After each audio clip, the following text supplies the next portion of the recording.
In today's video, I'm going to teach you how to set up a WebSocket server in OBS Studio.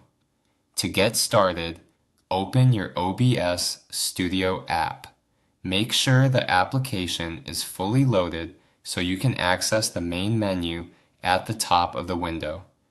This setup process is quick, but it's important to go through each setting carefully so your WebSocket connection works properly with any tool or integration that needs to communicate with OBS.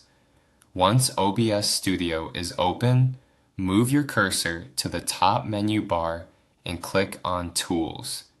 This menu contains several built-in utilities and configuration options, and the one we need is specifically for the WebSocket feature. From the Tools menu, click on WebSocket Server Settings. This will open the panel where you can control how OBS accepts WebSocket connections. If you're using OBS with automation tools, remote controls, Stream Deck software, or custom workflows, this is the area where that connection gets enabled.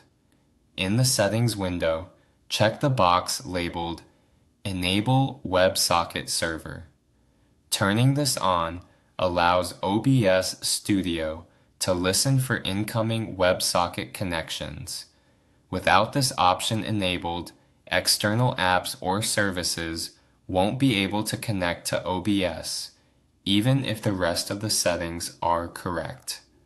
Next, click on the port field. The port is the communication channel that OBS will use for the WebSocket server. You'll want to make sure this matches the port expected by the app or service you plan to connect. Enter 4455.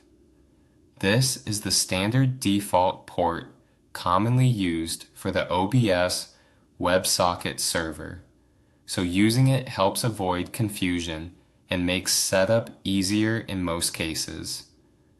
If another app later asks for the OBS WebSocket port, this is the number you'll provide. After that, check the box for Enable Authentication.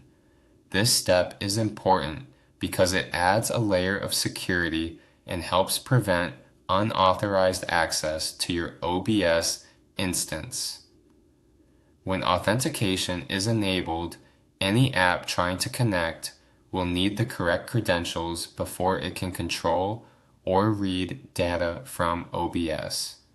Be sure to store those credentials somewhere secure and avoid sharing them publicly. Finally, click OK to save your changes.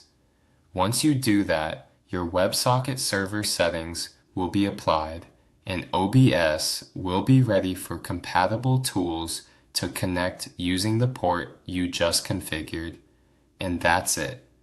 Your OBS Studio WebSocket server is now set up and ready to use.